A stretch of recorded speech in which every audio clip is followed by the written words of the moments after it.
karena keajaiban-Mu yang selalu menyertai hidup kami. Amin. Tuhan, ajari kami selalu hidup dalam hadirat Tuhan. Tidak peduli keadaan seperti apapun, kami tahu ada Tuhan yang ajaib di dalam kami. Roh Kudus, Engkau terus ajari kami berjalan bersama dengan Engkau. Karena hanya kalau kami terus berjalan bersama dengan Engkau, sesuatu yang ajaib pasti akan terjadi. Ini hari-hari keajaiban. Engkau sedang tuntun kami masuk dalam sebuah level yang tidak pernah kami duga sebelumnya. Hamba sungguh berdoa dalam nama Yesus, biar malam hari ini, selama 3 malam ini Engkau melawat kami. Amin. Engkau bicara lagi dalam hidup kami, dan Tuhan akan terus membuat kami hidup dalam hadirat Tuhan dan hidup dalam kebenaran-Mu. Bicara ya Roh Kudus dalam hidup kami, biar Engkau menerjemahkan semua apapun yang disampaikan hari ini jadi sebuah kehidupan yang real dan nyata buat kami. Terima kasih Tuhan, terima kasih. Hamba berdoa Engkau bicara, ubah dan berkati kami. Tidak ada satupun yang pulang dalam keadaan yang sama. Amen. Semua diubah dan diberkati oleh Roh-Mu yang ajaib. Di dalam nama Tuhan Yesus, semua yang siap diubah dan diberkati berkata, Amin. Amin. Silakan duduk dalam hadirat Tuhan. Shalom. Saudara, ada beberapa macam orang dalam kehidupan kita sebagai orang percaya. Saya melihat yang pertama adalah orang-orang yang sebenarnya dalam hidupnya dia menantikan akan hadirat Tuhan. Dia menantikan akan yang namanya pengurapan Tuhan dalam hidupnya. Dan dia mencari di mana ada hadirat Tuhan, di mana ada pengurapan. Biasanya kalau orang itu cukup peka, dia akan mengerti, oh di sini Tuhan hadir, atau di situ Tuhan menyatakan dirinya. Tapi sesungguhnya yang Tuhan inginkan bukan yang itu. Walaupun kalau Anda dan saya mencari hadirat Tuhan, itu memang luar biasa. Tapi sebenarnya bukan hanya itu yang Tuhan inginkan. Tuhan ingin umat yang membawa akan hadirat Tuhan itu. Bukan hanya mencari, tapi keberadaan kita memberikan sebuah dampak, memberi sebuah pengaruh, dan kemanapun kita pergi, Tuhan juga menyatakan dirinya. Sebab Alkitab mengatakan tubuh kita adalah bait daripada Roh Kudus. Saudara sekalian, makin hari saya percaya kegerakan akan makin kelihatan, makin kental, makin ajaib, makin luar biasa. Sejalan dengan makin banyak anak-anak Tuhan yang makin hari akan makin sadar bahwa dirinya lah sebenarnya pembawa obor kegerakan dan hadirat Tuhan, dan kemanapun dia pergi sesuatu akan terjadi. Saya pernah baca satu buku kecil tahun 70-an akhir, saudara. Dan buku ini menginspirasi banyak orang. Mengisahkan tentang seorang gadis di Amerika yang hidupnya selalu akan membawa hadirat Tuhan. Kemanapun dia pergi, orang merasa ada sesuatu yang berbeda. Dan akhirnya orang-orang itu menyadari bahwa dia membawa akan hadirat Tuhan. Dia hidup dengan cara hidup yang sangat simpel, tetapi apapun yang dia mau kerjakan, dia belajar tanya dengan Roh Kudus. Misalnya ketika dia mau pergi ke pesta, dia akan membuka almari bajunya, dia tanya dengan Tuhan, Tuhan, aku hari ini pakai apa? Baju yang seperti apa? Dan ajaib sekali, Tuhan tunjukkan kepadanya. Misalnya dia mau pergi kemana, dia berkata, Tuhan, aku sebaiknya naik apa? Naik kendaraan sendiri, atau naik bus, atau naik apa? Apapun yang dia mau kerjakan, dia tanya Roh Kudus. Masih belia sekali. Saudara, orang-orang bersaksi, walaupun gadis ini kemudian usianya tidak panjang, Tuhan panggil pulang dalam usia yang cukup muda, dan orang bersaksi ketika dikubur, itu ada bau harum yang luar biasa. Nah, orang-orang berkata, setiap kali ya teman-teman di kampusnya lagi ngomong hal-hal yang jorok, tiba-tiba ketika dia mendekat saja, orang sudah tahu, ini kok ada yang aneh ya, tiba-tiba semua berhenti. Tidak ada ngomong kotor lagi, dan tidak lama kemudian dia lewat. Dan itu orang sampai perhatikan berkali-kali. Sehingga kemudian ketika mereka ngomong kotor, ada suasana, kata mereka tidak tahu itu hadirat Tuhan, ada suasana yang seperti tertentu itu, mereka berkata, dia pasti mau lewat. Dan tidak lama kemudian dia lewat. Saudara, apa ini sebenarnya? Orang ini membawa akan hadirat Tuhan. Dia tidak mencari hadirat, tapi hadirat itu ada bersama-sama dengan dirinya. Dalam kehidupan kita, sebetulnya hadirat Tuhan itu adalah perwujudan dari hubunganmu secara pribadi dengan Roh Kudus. Pengurapan yang keluar dan lahir dari hidupmu, yang muncul dan dirasakan oleh orang banyak, sebetulnya itu merupakan ekspresi daripada hubungan kita secara pribadi dengan Roh Kudus. Karena itulah saya berdoa dalam hari-hari ini, tidak ada orang yang tidak mengingini Tuhan lebih kuat lagi dalam hidupnya. Karena saya melihat bahwa ini merupakan sebuah masa yang sangat luar biasa. Dibutuhkan sebuah simplicity, kesederhanaan dalam kita mengikut Tuhan. Dan itu sebenarnya sudah lebih dari cukup. Karena banyak orang Kristen ikut Tuhan dengan sangat rumit. Dalam benak, dalam pikirannya, dia bicara, dia berdebat, dia ngomong dengan begitu macam kerumitan. Padahal sebetulnya ikut Tuhan itu butuh sebuah kesederhanaan. Dan dalam kesederhanaan itu, saudara akan mengalami sesuatu yang ajaib. Dalam beberapa minggu terakhir, kami setiap minggu mendoakan orang sakit. Bukan hanya mendoakan orang sakit, mendoakan orang yang pengen turun berat badannya. Dan ada mendoakan juga orang yang kepingin tambah tinggi badannya. Banyak orang yang merasa dirinya pendek, ingin kawin dengan suami atau istri yang sedikit lebih tinggi, katanya untuk perbaikan keturunan. Terlalu lama kalau keturunanmu diperbaiki, maka kenapa tidak dirimu saja diperbaiki? Saudara, saya mau cerita beberapa hal, dan saya mau berkata ini sesuatu yang sangat simpel, dalam kesederhanaan, dalam kerinduan yang sangat tulus hanya ingin memuliakan Tuhan, Anda akan lihat mujizat dalam hidupmu. Kira-kira sebulan yang lalu, Ibu ini tuh ngomong terus tentang kegerakan, tentang revival. Lalu kemudian dia tunjukkan ke saya beberapa klip yang aneh-aneh. Orang disembuhkan dari berbagai macam penyakit. Saya ini biasanya mesinnya panas belakangan, saudara. Tapi panas belakangan, kalau sudah panas menurut saya kalau sepak bola mirip Jerman lah, saudara. Ya, susah ini dikalahkan. Saya pertama didengerin itu ya saya biasa aja, nggak ada apa-apa. Tapi kemudian satu hari ketika sudah beberapa kali dia tunjukkan ke saya, dia kirimi gambar-gambar mujizat yang aneh-aneh begitu. Tiba-tiba satu hari Tuhan bicara dengan saya. Dia berkata begini, nak, aku ini butuh pasukan. Pada waktu itu kita lagi berdoa buat persiapan acara kemarin tanggal 2. Dan Tuhan berkata, aku ini butuh pasukan. Satu hari sungguh-sungguh aku akan melawat jalan-jalan di negara dan bangsamu dengan sebuah kegerakan. Dan Tuhan itu ngajari saya begini, mengapa semua kegerakan di dunia ini sebetulnya hanya bertahan hanya beberapa tahun, relatif pendek. Salah satunya Tuhan berkata, semua kegerakan itu terjadi secara tiba-tiba dan sebetulnya aku tidak punya pasukan.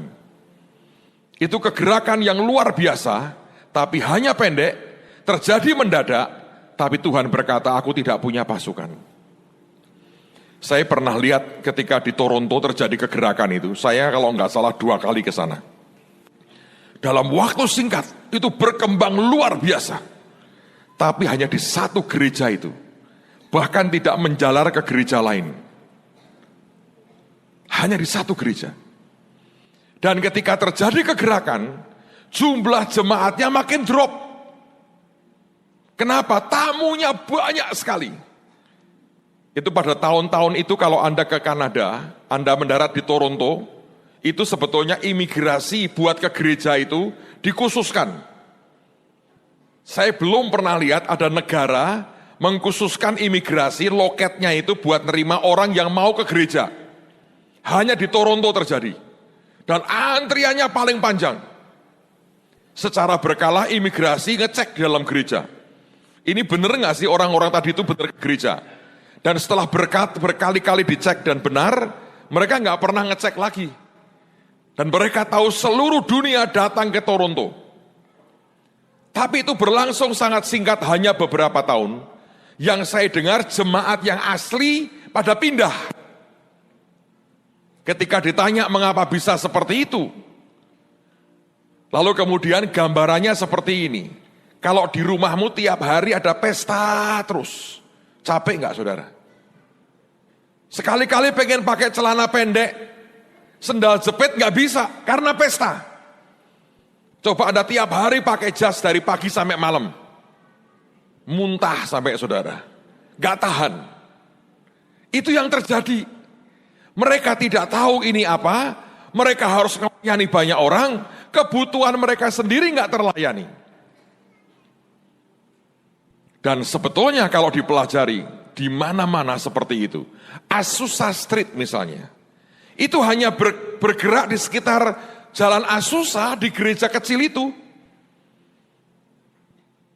Dan Tuhan berkata, jangan pernah berpikir, aku akan melakukan yang seperti itu lagi, menjelang aku datang kedua kali. Ini akan terjadi dalam waktu yang sangat cepat, dan terjadi di seluruh Indonesia, bahkan seluruh dunia. Dan Tuhan berkata, aku butuh pasukan. Dan pada waktu itu Tuhan berkata, nah aku butuh pasukan.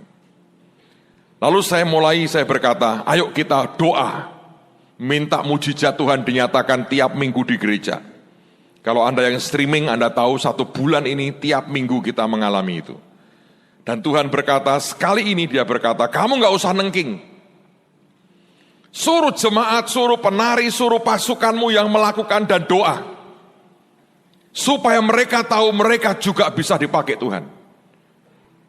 Saya tunjukkan klip, setiap minggu saya tunjukkan yang aneh-aneh.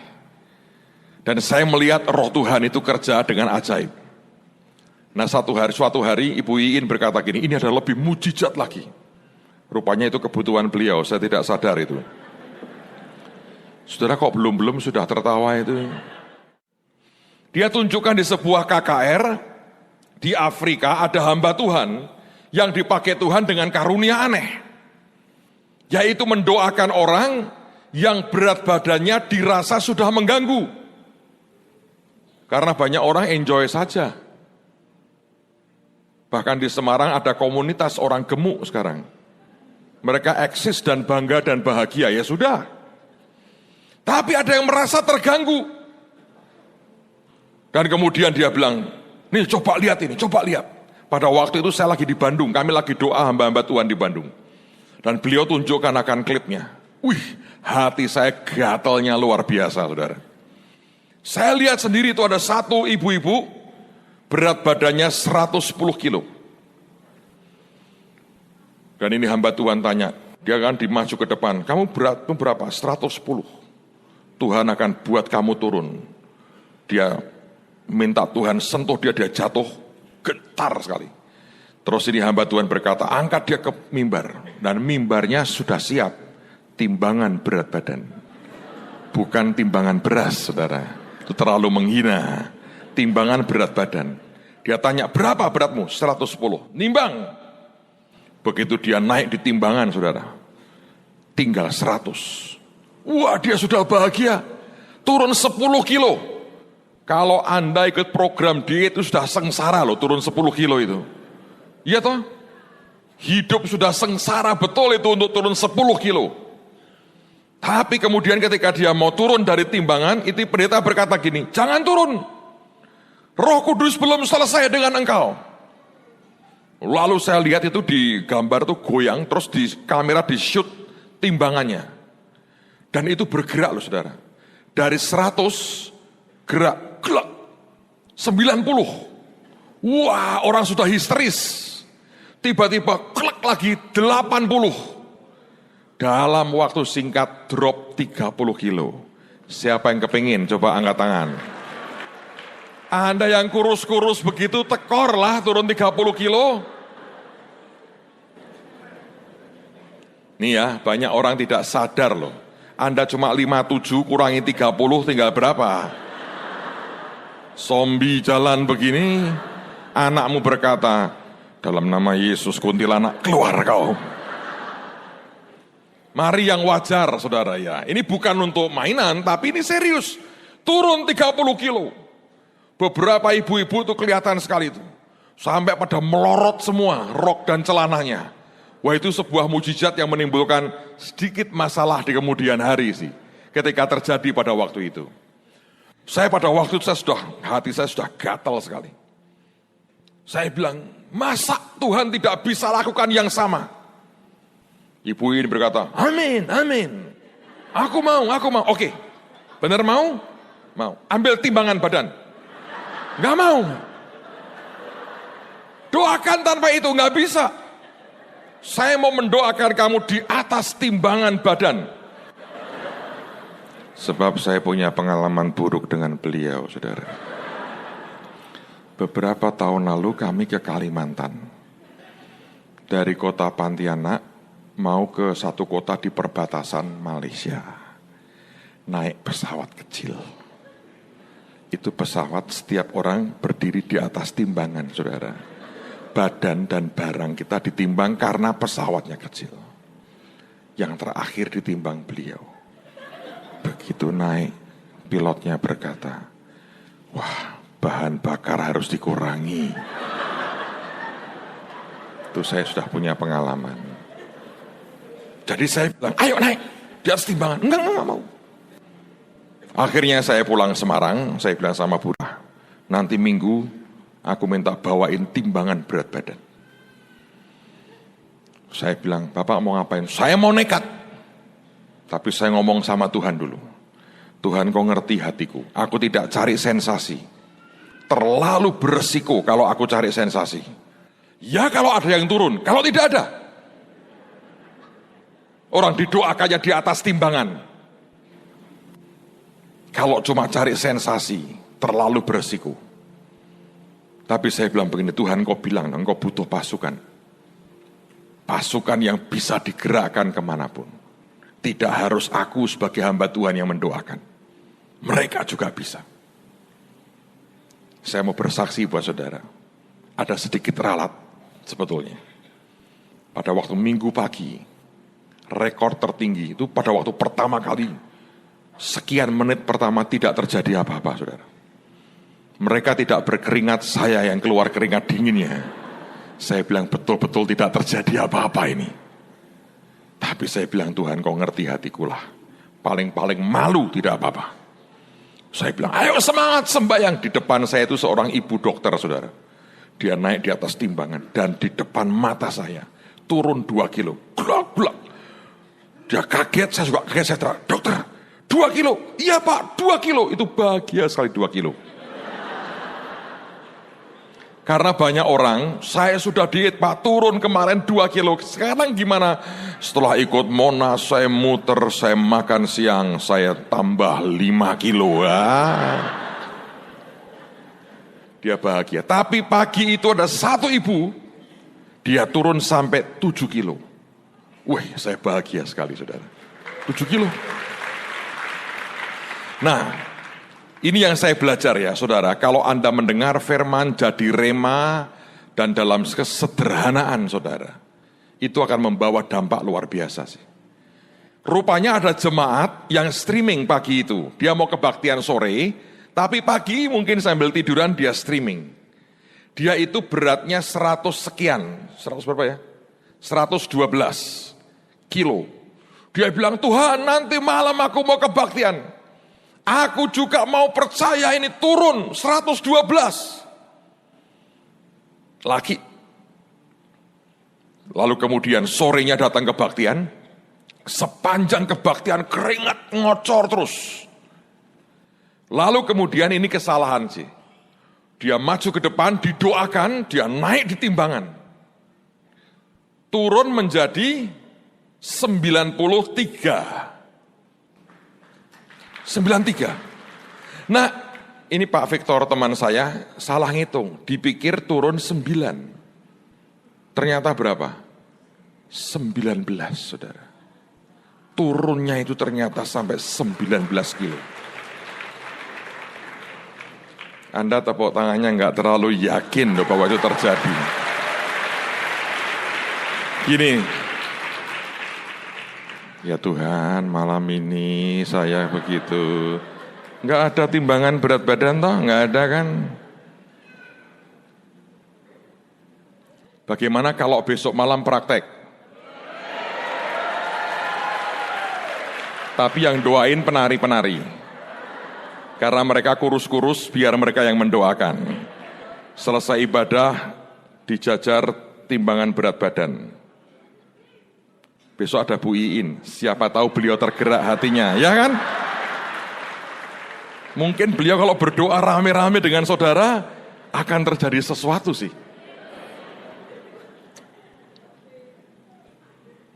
Ya kita lihat besok lah saudara ya. Sebab mujizat itu nyata. Tapi saya lihat itu ajaib loh.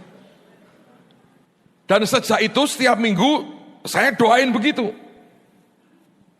Mungkin belum ada yang 19 lagi, tapi yang turun 3, turun 4 itu banyak. Menurut saya juga kalau Anda turun terlalu drastis, nggak terlalu bagus sih. Tapi saya lihat Tuhan itu ajaib. Nah nggak lama kemudian saya lihat lagi aneh. Tinggi bisa tambah. Wah ini orang Indonesia banyak membutuhkan ini.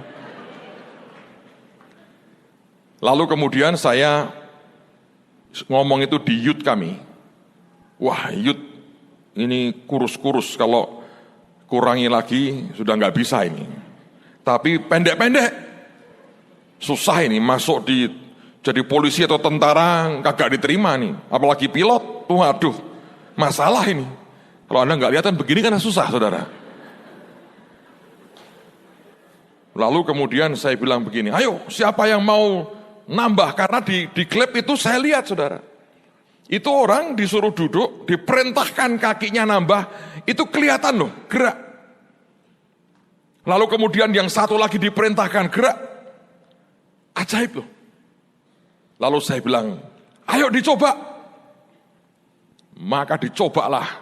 Anak-anak saya suruh buat ukuran tinggi, jadi mereka ngukur dulu berapa tingginya. Terus didoakan, nengkingi sendiri, saya bilang nggak ada, ini self-service. Duduk di situ, tengkingin sendiri, minta Tuhan tambahi tinggimu. Saudara, saya lihat yang Sabtu itu ajaib memang. Dimulai dengan nambah 3, ada yang nambah 5 cm, itu banyak sekali. Kemudian ada beberapa bilang, saya naik 9 cm, beberapa naik 10 cm, rekor tertinggi itu 11 cm.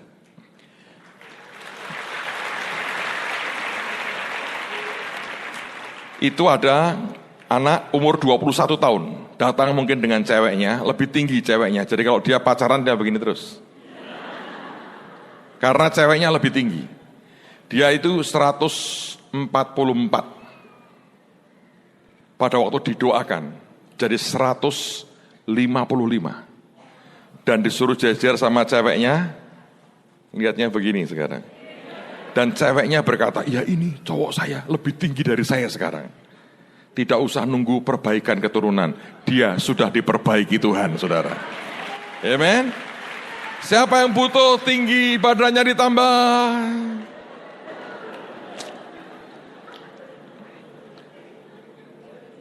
Gampang, nanti begitu amin saling mendoakan. Mbak, Anda kok gemuk, Anda kok pendek, mari kita saling mendoakan. Selesai toh? Itu pasukan, saudara. Kalau Anda nunggu saya mendoakan, nggak pasukan. Itu kebutuhan. Tapi saya mau berkata, sebetulnya dari mana Pak? Itu dari kesederhanaan aja, simple. Dan saya lihat di gereja, orang-orang yang disembuhkan itu, kalau dia orang yang sederhana, orang yang simple, cepatnya luar biasa. Orang yang pinter-pinter, yang ngerti begitu banyak teori, malah susah. Kemarin itu lucu, ada seorang bapak hampir nggak bisa jalan sudah lama. Didoakan, dia berdiri, dia jalan. Ditanyakan di depan, Bapak siapa yang menyembuhkan Bapak? Bingung. Belum pernah ke gereja, nama Yesus tidak pernah dengar. Siapa tadi ya, lupa. Kalau enggak salah Pak Naryo. Loh, langsung saya ralat loh tadi malam. Saudara, yang menyembuhkan bukan Pak Naryo tapi Yesus. Sebab Pak Naryo itu mertua saya. Namanya Pak Sunaryo itu mertua saya. Banyak hal yang saya pikir Tuhan aneh loh, orang-orang tidak kenal namamu, tapi kemudian lihat begitu aja dia percaya dan terjadi sesuatu. Makanya saya berkata hari-hari ini itu sebetulnya ajaib. Kemarin saya dengar dari banyak report di jalan-jalan ajaib sekali. Ada anak-anak yang berani duduk dan membuat pelayanan apa? Membaca rajah telapak tangan. Padahal ngerti nggak Pak? Enggak. Hanya main kepekaan. Serahkan tangannya dipegang, dibaca. Bacanya gimana? Tuhan Roh Kudus ini kenapa orang ini? 1-2 poin disebut langsung kena. Loh kok tahu? Begitu tahu dia tanya bagaimana ngerubah nasibku? Terima Yesus. Loh iya toh. Jiwa-jiwa begitu banyak. Saya nggak tahu kemarin Anda di mana pagi-pagi. Wah saya tidur Pak dalam hadirat Tuhan. Jam 2 siang baru bangun. Nah itu yang parah saudara. Ada lagi yang di tengah jalan loh orang ditawari didoakan. Tidak ngomong sakitnya apa. Bisa ini Tuhan ngajari. Kamu sakit ini dan kaget saudara. Persis yang diomongin. Dia bilang aku mau sembuh. Diajak lagi terima Tuhan Yesus. Saya kalau lihat itu ya, semuanya Tuhan itu sertai dalam keajaiban yang luar biasa. Sebab ini waktunya bangun pasukan. Yang paling mengerikan buat saya adalah, kalau sebetulnya Anda juga sudah berkata, oh bukan saya kok. Saya nggak bisa seperti itu. Saya nggak bisa. Beberapa minggu lalu kami nonton film rame-rame Left Behind. Siapa yang sempat nonton Left Behind? Anda kalau masih ada perlu nonton. Supaya tanya dengan dirimu, satu hari engkau diangkat atau tidak. Oh diangkat Pak. Why? Kenapa Anda harus diangkat? Dan sebetulnya kriterianya apa? Sebetulnya bukan asal Kristen sih, tidak. Orang itu didapati tugasnya selesai. Kalau dalam target Tuhan itu Anda nggak tercapai, Anda harus tuntaskan. Dan sebagian Anda mesti bayar dengan nyawamu. Saudara, ini hari-hari yang sangat serius. Satu hari banyak orang akan ditinggal dan dia akan teriak Tuhan. Aku mendengar engkau berkhotbah mengajar di jalan-jalan di kotaku. Dan Tuhan berkata, aku tidak kenal engkau. Menyelesaikan tugas kita dan lakukan apa yang Tuhan mau. Itu sesuatu yang serius. Kekristenan bukan rangkaian ibadah dan rangkaian seminar seperti ini. Kalau apa yang Tuhan berikan setiap bulan 3 hari, ditambah Anda di gereja masing-masing, Anda dengar firman di tempat masing-masing, tidak bisa merubah hidupmu jadi seperti yang Tuhan mau. Dan dalam ketajaman Anda di tengah-tengah pusat kehendak Tuhan yang sempurna, kita adalah manusia paling malang di dunia. Sementara tiap kali kita berhadapan dengan apa yang dari Tuhan diberikan di depan mata kita. Saudara, saya berdoa, Tuhan akan buat kita jadi pasukan yang luar biasa. Amen. Saya mau ajak kita membaca satu bagian kisah dari Alkitab pada malam hari ini. Lihat Kisah Rasul pasal 17, ayat yang pertama sampai dengan ayat yang ke-17. Kisah Rasul 17, lihat pada ayat yang pertama sampai dengan ayat yang ke-17. Paulus dan Silas mengambil jalan melalui Amfipolis dan Apolonia dan tiba di Tesalonika. Di situ ada sebuah rumah ibadat orang Yahudi. Seperti biasa, Paulus masuk ke rumah ibadat itu. 3 hari Sabat berturut-turut ia membicarakan dengan mereka bagian-bagian dari kitab suci. Ia menerangkannya kepada mereka dan menunjukkan bahwa Mesias harus menderita dan bangkit dari antara orang mati. Lalu ia berkata, inilah Mesias, yaitu Yesus yang kuberitakan kepadamu. Beberapa orang dari mereka menjadi yakin dan menggabungkan diri dengan Paulus dan Silas, dan juga sejumlah besar orang Yunani yang takut kepada Allah, dan tidak sedikit perempuan-perempuan terkemuka. Tetapi orang-orang Yahudi menjadi iri hati, dan dengan dibantu oleh beberapa penjahat dari antara petualang-petualang di pasar, mereka mengadakan keributan dan kekacauan kota itu. Mereka menyerbu rumah Yason dengan maksud untuk menghadapkan Paulus dan Silas kepada sidang rakyat. Tetapi ketika mereka tidak menemukan keduanya, mereka menyeret Yason dan beberapa saudara ke hadapan pembesar-pembesar kota, sambil berteriak katanya, orang-orang yang mengacaukan seluruh dunia telah datang juga kemari. Dan Yason menerima mereka menumpang di rumahnya. Mereka semua bertindak melawan ketetapan-ketetapan Kaisar dengan mengatakan bahwa ada seorang raja lain, yaitu Yesus. Ketika orang banyak dan pembesar-pembesar kota mendengar semuanya itu, mereka menjadi gelisah. Tetapi setelah mereka mendapat jaminan dari Yason dan saudara-saudara yang lain, mereka pun dilepaskan. Tetapi pada malam itu juga segera saudara-saudara di situ menyuruh Paulus dan Silas berangkat ke Berea. Setibanya di situ, pergilah mereka ke rumah ibadat orang Yahudi. Orang-orang Yahudi di kota itu, perhatikan, lebih baik hatinya daripada orang-orang Yahudi di Tesalonika, karena mereka menerima firman itu dengan segala kerelaan hati, dan setiap hari mereka menyelidiki kitab suci untuk mengetahui apakah semuanya itu benar demikian. Banyak di antara mereka yang menjadi percaya, juga tidak sedikit di antara perempuan-perempuan terkemuka dan laki-laki Yunani. Tetapi ketika orang-orang Yahudi dari Tesalonika tahu bahwa juga di Berea telah diberitakan firman Allah oleh Paulus, datang jugalah mereka ke sana menghasut dan menggelisahkan hati orang banyak. Tetapi saudara-saudara menyuruh Paulus segera berangkat menuju ke pantai laut. Tetapi Silas dan Timotius masih tinggal di Berea. Orang-orang yang mengiringi Paulus menemaninya sampai di Athena, lalu kembali dengan pesan kepada Silas dan Timotius supaya mereka selekas mungkin datang kepadanya. Sementara Paulus menantikan mereka di Athena, sangat sedih hatinya karena ia melihat bahwa kota itu penuh dengan patung-patung berhala. Karena itu di rumah ibadat ia bertukar pikiran dengan orang-orang Yahudi dan orang-orang yang takut akan Allah, dan di pasar setiap hari dengan orang-orang yang dijumpainya di situ. Sampai di sini saja. Saudara, saya belajar akan sebuah kondisi hati orang, dan digambarkan dalam bentuk kehidupan orang Tesalonika dan kehidupan orang Berea. Keduanya hidup dalam keadaan yang sangat beda sekali. Dan dua-duanya sebetulnya adalah orang-orang Yahudi.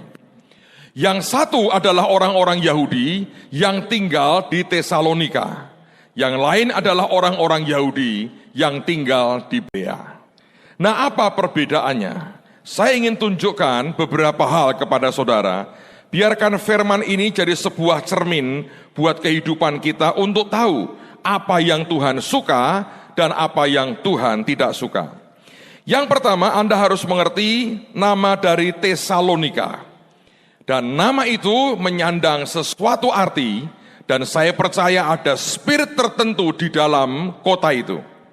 Nama Tesalonika artinya Victory of False City.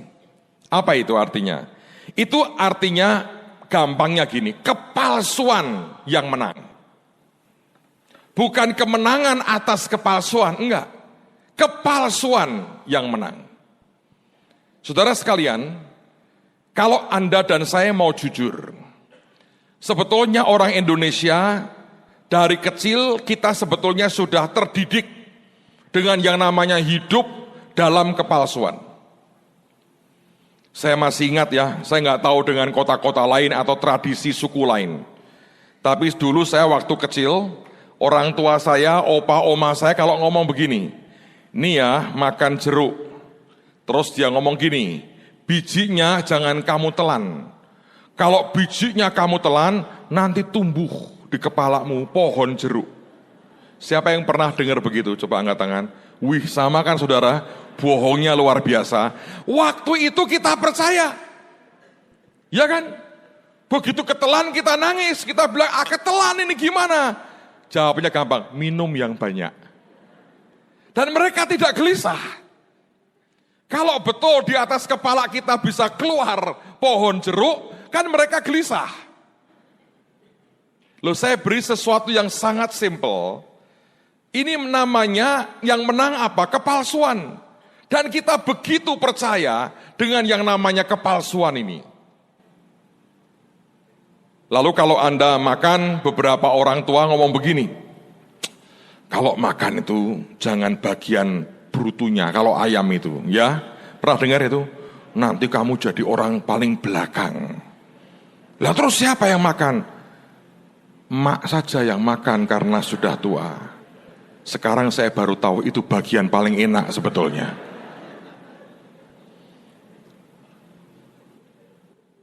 Saudara, kalau Anda perhatikan ya, ada banyak cerita-cerita yang diberikan kepada anak-anak yang isinya sebetulnya kepalsuan. Intinya mengintimidasi, tidak ngomong kebenaran.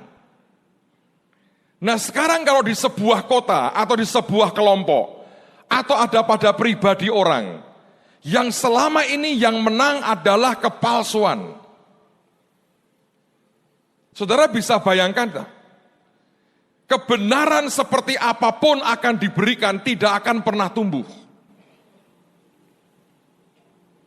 Kadang-kadang kalau saya melihat kenyataan nih saudara ya, dalam hati ini saya ini orang yang cukup banyak bertemu dengan banyak pendeta. Saya dengan segala hormat saudara. Saya kalau sudah cerita ke banyak dari mereka, ini loh Tuhan sedang kerja. Roh Tuhan kerja, ini terjadi kegerakan, ini luar biasa. Selalu akan muncul 3 pertanyaan.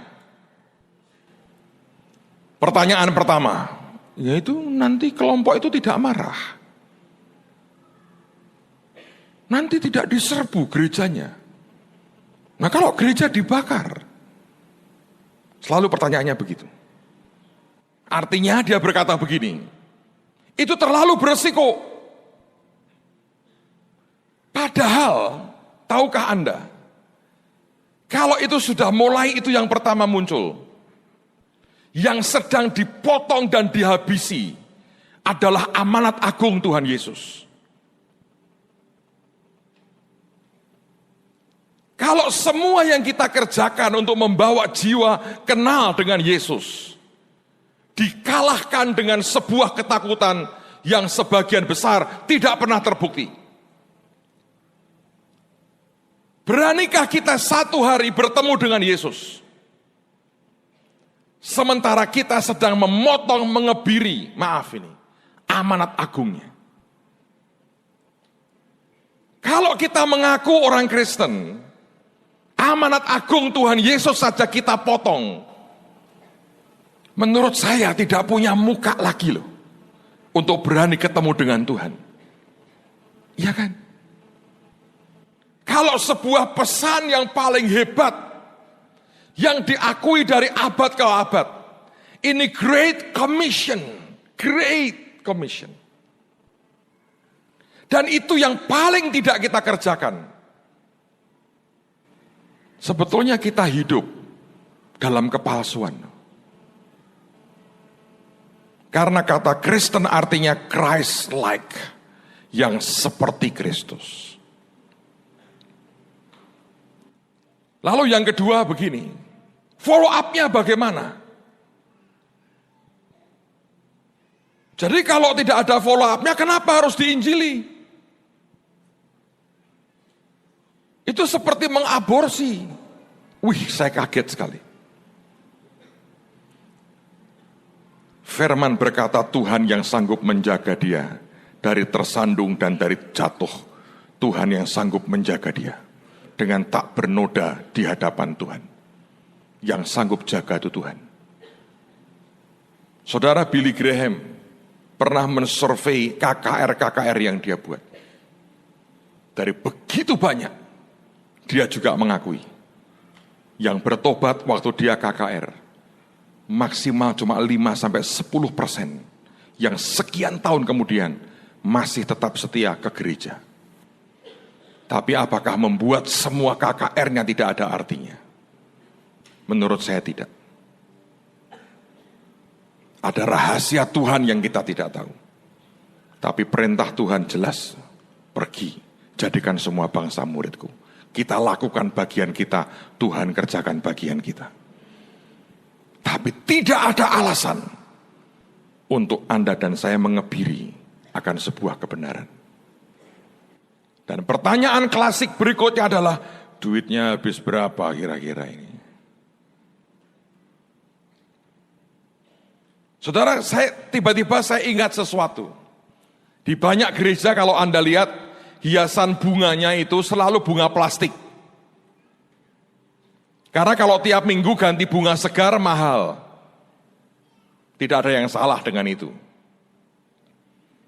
Tapi coba lihat bunga plastik itu, sebetulnya bagus sekali. Cuma satu, tidak bisa tumbuh. Semua pupuk dan air yang Anda taruh di situ tidak membawa gerak kemana-mana. Memang tidak pernah layu sih. Tapi itu bukan yang kehidupan. Nah, hidup Anda dan saya ini, kalau setiap hari hanya diisi dengan namanya kepalsuan yang menang, apapun reason dan alasannya, satu hari, tiba-tiba yang lahir dari hidup kita adalah cuma ngejar-ngejar anak Tuhan yang lain dan menciptakan kerusuhan dan kekacauan di mana-mana. Saya melihat di dunia ini, spirit seperti ini kuat sekali. Sedih lihatnya. Hari ini dia cari orang-orang seperti Paulus, seperti Silas, seperti Timotius. Lihat gerak terus. Dari Tesalonika, dia terjadi kerusuhan, dia pindah ke Berea. Berea ribut, dia pindah ke Athena. Never ending. Sebab yang dikejar adalah jiwa-jiwa. Dia tidak pernah kapok datang ke sinagog orang Yahudi karena cintanya kepada bangsanya. Bicara kepada mereka tentang Kristus Yesus. Tapi ketika sampai Tesalonika, Paulus berhadapan dengan kepalsuan yang menang. Dan semua yang dasarnya adalah kepalsuan, diberi apapun tidak akan pernah tumbuh. Ada orang-orang yang palsunya di kerendahan hati. Kalau diajak ngomong, oh ya amin Pak, luar biasa ya amin, saya terima. Begitu ditegur dia bilang, aku rapopo, terima kasih. Tapi gak berubah. Karena sebetulnya palsu kerendahan hatinya. Semua yang dia bilang tidak apa-apa itu ternyata masalah. Dan dia bisa begitu kecewa. Tapi di luar tampilannya rendah hati. Kalau kita hidup dalam kepalsuan seperti itu, akan mengerikan, saudara. Anda diajari apapun gak akan bisa. Sebab palsu. Sekarang di dunia ini orang jual juga rumput palsu kan? Anda pernah ketemu? Yang bagus mirip dengan aslinya. Bagus sih gak usah dirawat. Cuma bersihkan dari debu aja, tetap bersinar beberapa tahun. Walaupun made in China. Tapi kalau Anda ingin tumbuhi, tanamin sesuatu, gak ada gunanya. Anda beri pupuk juga tidak akan lebih baik. Karena sebetulnya itu hidup dalam kepalsuan. Saudara, kalau hidup kita ini hidup dalam kepalsuan, saudara hanya mewujudkan atau Anda mengutamakan yang namanya penampilan. Supaya dilihat baik. Tapi sebetulnya palsu. Dalamnya tidak begitu.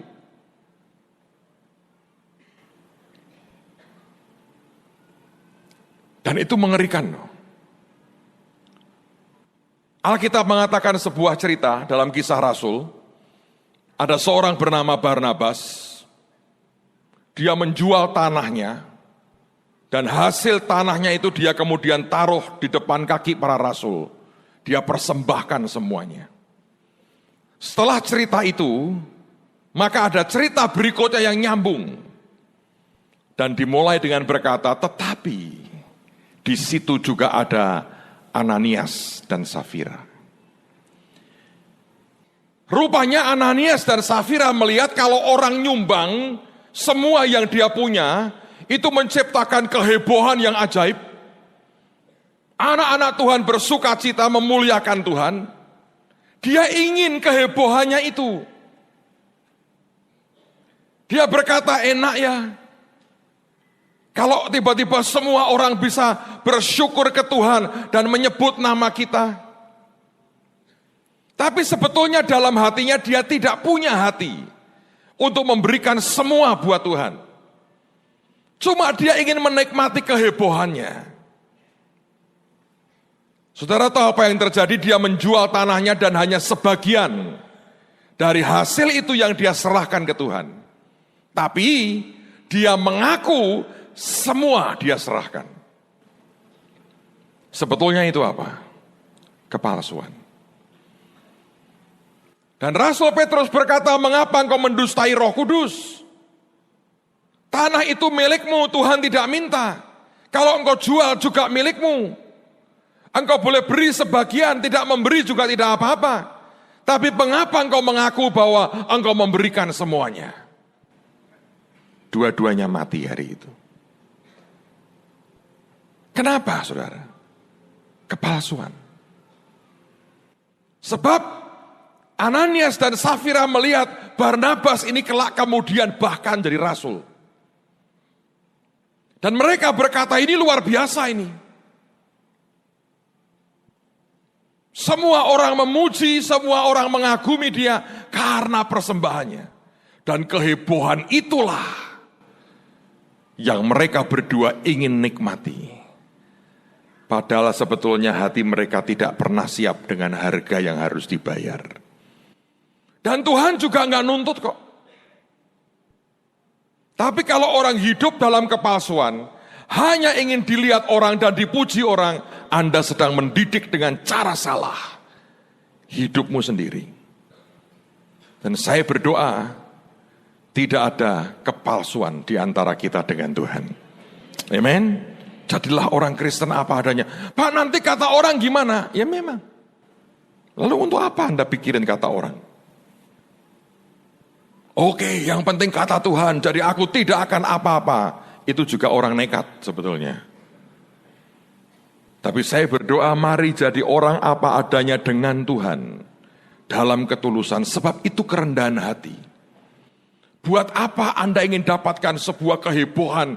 Orang berkata, wah lu hebat ya. Padahal tidak sebenarnya. Mari belajar dengan Tuhan itu apa adanya. Saya setiap kali mendoakan orang sakit, saya selalu ngomong sama Tuhan. Tuhan, mari bicara apa adanya. Selalu seperti itu. Engkau mengerti, aku tidak punya apa-apa. Ini murni pekerjaanmu. Aku tidak sedang cari sensasi. Aku hanya pengen lihat orang-orang diberkati dan hidupnya diubah. Dan mereka disembuhkan. Dan kalau kita berani jujur dengan Tuhan apa adanya, Tuhan menghargai saudara. Seberapa dia mau beri, dia akan beri. Dan saya berdoa, mari jadi umat yang apa adanya dengan Tuhan. Kenapa Tesalonika bisa menciptakan kerusuhan dan menciptakan huru-hara dan ujungnya ingin menganiaya rasul-rasulnya? Karena selama ini hidup dalam kepalsuan. Kalau Anda baca, mereka berkata, oh mereka mengatakan ada kaisar baru. Sebetulnya itu dasarnya iri hati. Baca Alkitab. Alkitab mengatakan mereka iri hati kepada Paulus dan Silas. Karena banyak dari antara mereka ikut dengan ajaran yang mereka ajarkan. Ikut Tuhan Yesus. Dan saya mau berkata demi kasih Tuhan. Itu sebuah masalah yang seringkali tidak sadar, tapi ada di sini. Sekali lagi saya berdoa, mari lepaskan semua kepalsuan dalam hidup kita. Yang percaya katakan amin. Yang kedua adalah Berea. Mengapa Berea ini hebat? Mengapa Berea ini bisa menerima firman? Bahkan mempelajari setiap hari mereka dalami firman itu. Dan makin didalami mereka akan makin kenal dengan Tuhan yang mereka dalami itu. Nama Berea artinya well watered. Diairi dengan baik. Kalau yang satu palsu. Yang satu ini kalau kita membandingkan tanah adalah tanah yang diairi dengan baik. Sebetulnya ini yang Tuhan ajarkan kepada saya. Dia berkata, nak, kalau engkau ingin menciptakan pasukan yang hebat dan cepat, airi dengan baik. Nanti ketika kau airi dengan baik, benih apapun kau lempar akan tumbuh. Tapi kalau tidak diairi dengan baik, itu tidak akan pernah menghasilkan apapun. Saya lihat mengapa orang-orang begitu cepat antusias, berdoa, mendoakan orang dan terjadi sesuatu. Sebab mereka membiarkan diri mereka diairi dengan baik. Kemarin anak saya yang paling kecil cerita dengan saya ngomong begini, Papi, ada anak-anak kecil Papi, masih SD dan TK, datangin aku. Ngomong apa? Cici, aku mau dipakai Tuhan, mendoakan orang sakit. Aku mau dipakai Tuhan, itu anak-anak TK dan SD loh. Sesungguhnya hati saya agak gelisah dengan Anda yang sudah golongan orang tua ini. Kalau sudah TK, SD mulai bergerak, yang tua pensiun ini. Saya harap tidak loh saudara. Kalau Anda bahagia, saya pensiun Pak, saya penonton saja. Nonton Left Behind. Nanti saya tinggal di Anda coklat sekotak. Ngapain menghadapi antikris makan coklat? Lalu kamu apain Sa? Aku ajari, pokoknya doa caranya begini, simple. Terus teman-temannya ngomong, ini yang ini sakit nih kakinya. Iya nih, kakiku sakit, tanganku sakit. Ayo didoakan. Didoakan rame-rame oleh temannya. Cuma 2 menit. Teriak-teriak, sudah hilang sakitnya, sudah hilang. Sembuh. Praktek lagi, sembuh. Anak-anak kecil. Pak, kenapa saya tidak Pak? Saya doakan mati, saya doakan mati, saya doakan mati. Itu pertanyaan memang. Saya berharap ada yang membuat gatal nih di hatimu. Oh saya enggak Pak. Ya memang yang palsu-palsu enggak pernah punya perasaan sih. Tapi saya berdoa tidak ada kepalsuan lagi di hati kita. Saudara, orang palsu itu rugi loh. Gimana Pak ruginya? Ini saya beri contoh. Anda pernah lihat tahun 60-an, 70-an, 80-an bunga-bunga palsu? Ya. Nanti tahun 2000-an, pada waktu tahun 2000-an keluar produk baru. Ini yang palsu ini nggak bisa diperbaiki lagi. Dia old fashion. Anda itu produk palsu tahun berapa? Itu nggak bisa diperbaiki. Tapi kalau tanahmu itu real, Anda bisa cabut yang lama, beri benih baru. Tanamanmu selalu yang terbaik dan terbaru. Itu yang membedakan. Ketika orang stuck, tidak bisa gerak lagi, Anda mesti waspada. Kalau ada satu pola dalam hidupmu, dalam pelayananmu, yang membuat engkau tidak bisa bergerak, dan engkau terpaku di pola itu, Anda sudah jadi bunga plastik.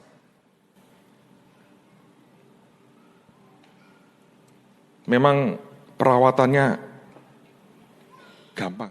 Saya tidak tahu dengan yang lain, tapi Ibu Iin itu punya lovebird. Jumlahnya puluhan. Banyak sekali. Saya nggak tahu kenapa. Dia mungkin suka itu, lovebird.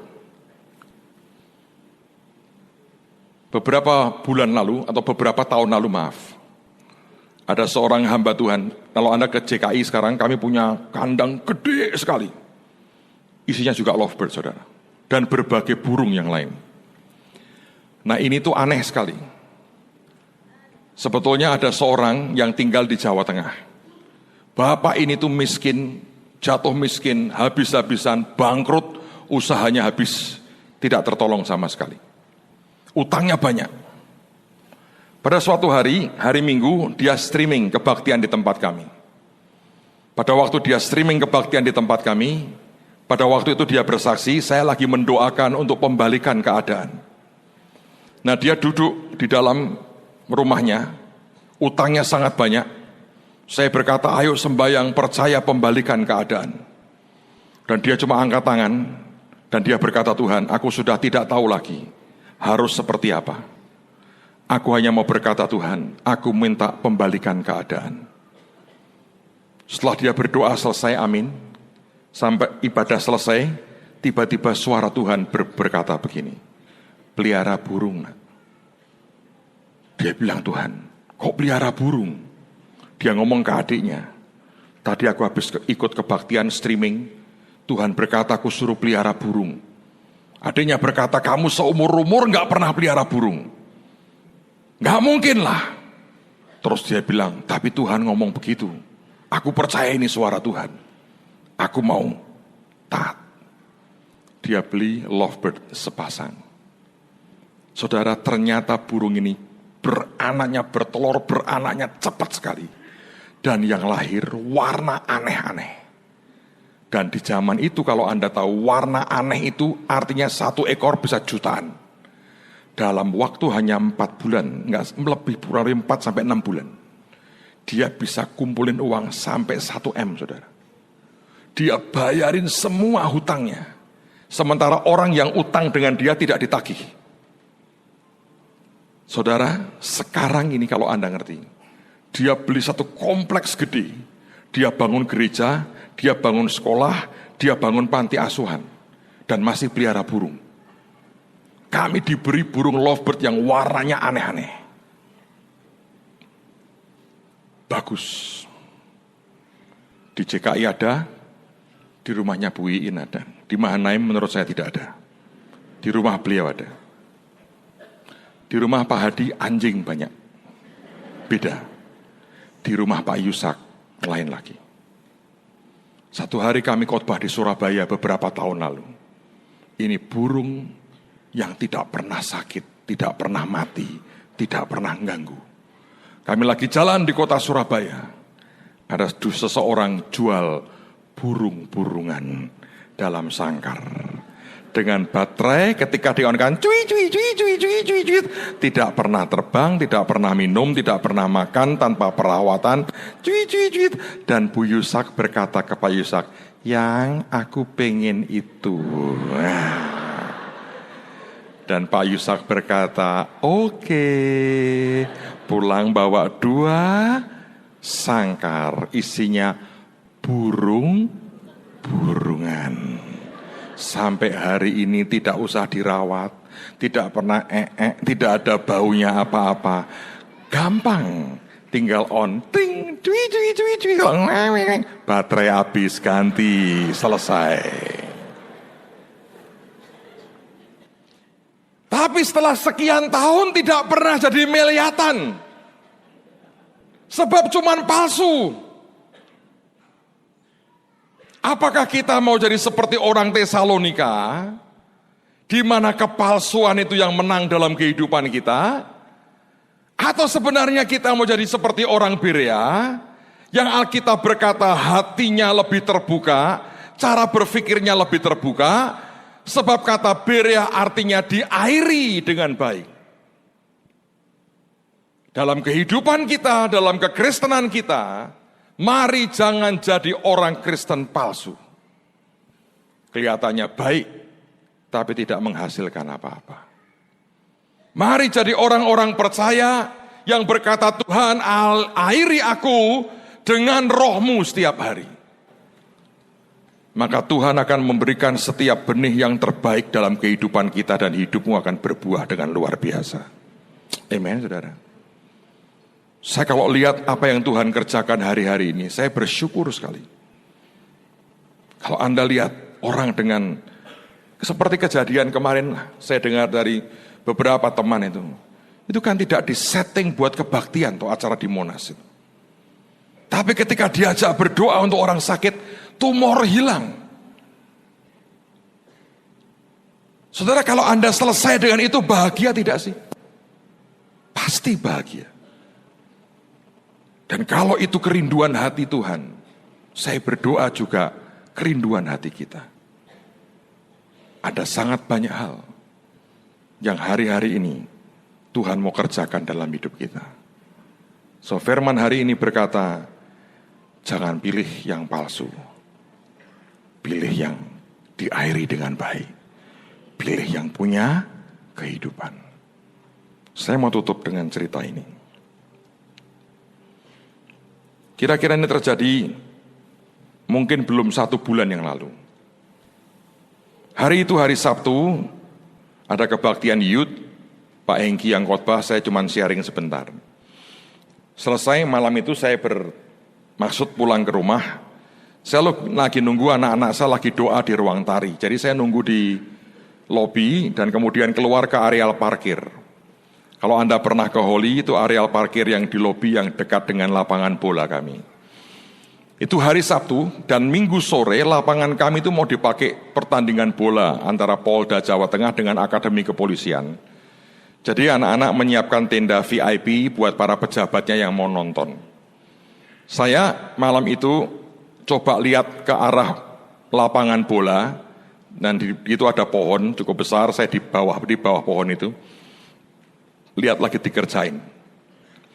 Setelah itu saya balik, lihat ke arah lobi yang di kantor, dan tiba-tiba itu saya lihat satu teman, dia bukan full time sebetulnya, tapi dia kerja lebih dari full time kadang-kadang. Saya lihat dia keluar dengan jaket, nenteng helmnya, dia nggak lihat saya, dia keluar. Terus Tuhan ngomong sama saya gini, itu loh nak, orang yang setia. Cuman satu kata, dia berkata, orang yang setia. Oh, saya bilang, iya Tuhan. Nggak ngeh saya. Dia ke arah parkir motornya, dia pakai helmnya, dia lewatin saya, dia nggak lihat saya. Dia lewatin saya. Begitu dia lewatin, Tuhan ngomong yang kedua kali. Itu nak, pakai motor. Tuhan cuma ngomong, itu setia. Dia lewat naik motor, Tuhan ngomong apa? Naik motor. Menurut saudara Tuhan berkata apa? Menurut saudara Tuhan berkata apa? Kok enggak jelas? Kalau palsu tidak akan pernah tahu. Entah ya.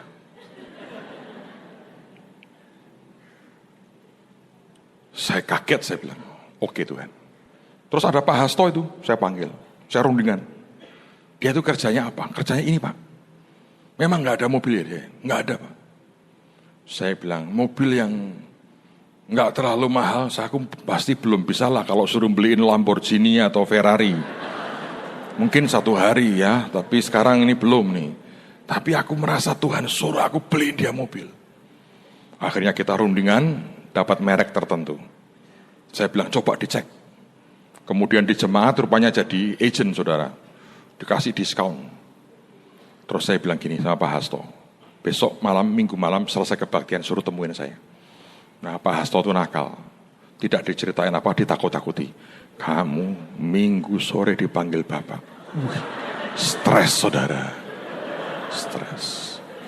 Beliau ini tidak sealim penampilan di mimbar loh. Ini kalau Anda bergaul, haleluya ini, stres. Salahku apa ya? Salahku apa ya? Lalu dia datang, wah dengan ketakutan, saya tahu tuh. Saya bilang, kamu tuh kerja apa sih? Dengan pelan tanya kerja ini Pak. Saya sudah kasihan sih, saya nggak mau perpanjang lah, saya bilang, semalam terjadi begini. Dan aku disuruh Tuhan. Tolong kamu ke depan, itu ada Pak Hasto di situ. Dealer mobilnya lagi nunggu kamu, pilih warna. Ngomong terima kasih aja tidak keluar.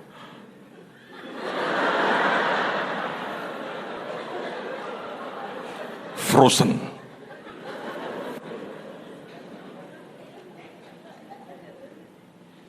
Dia keluar akhirnya. Milih warna, bingung saudara.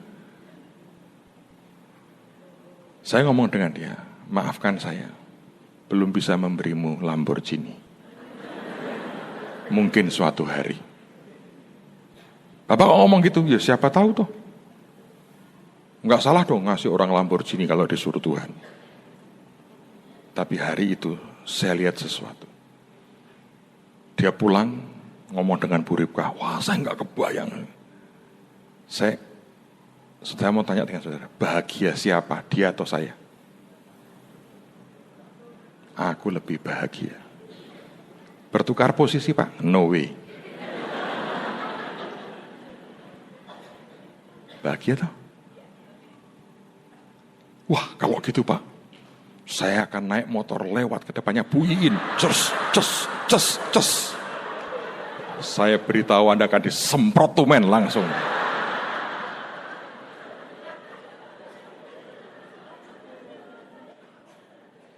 Karena selalu akan ada orang dapat ide untuk tiru-tiru. Dan percayalah 103% tidak akan berhasil, saudara.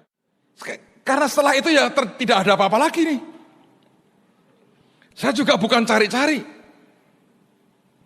Tapi kalau kita hidup dengan Roh Kudus, Anda itu punya kefleksibilitasan yang ajaib dengan dia. Engkau bisa bergerak dengan cara Tuhan yang tidak pernah orang duga, bahkan engkau juga tidak bisa menduga. Jadi mintalah kepada Tuhan untuk mengakhiri hidupmu setiap hari dengan baik.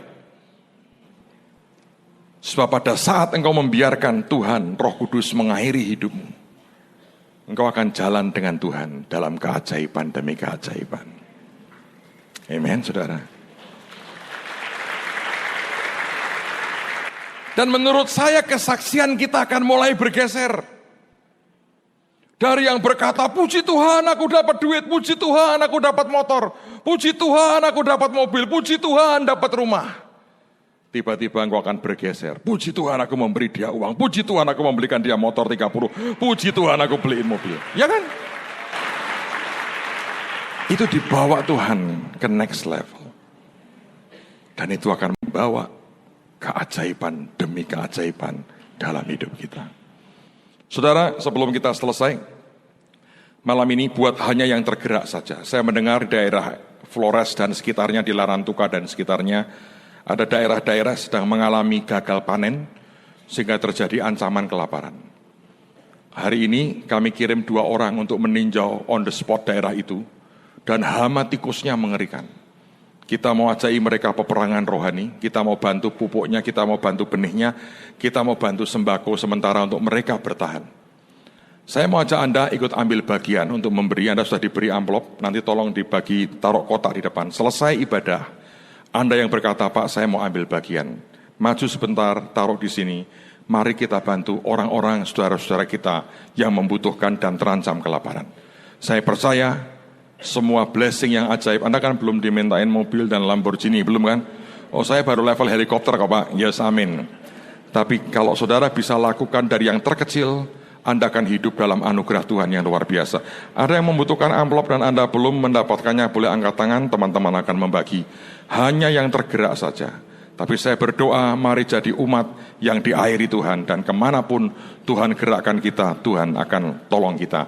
Kalau Anda mau transfer untuk proyek ini, proyek misi ini di BCA yang di depan, bukan yang di biasa, Anda boleh transfer kalau itu yang Tuhan perintahkan dalam hidupmu.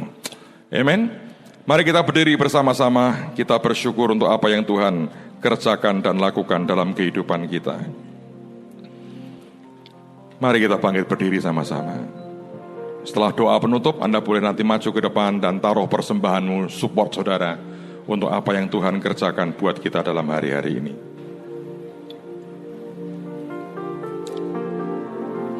Menyenangkanmu, hanya itu kerinduanku. Mari angkat tanganmu di hadapan Tuhan.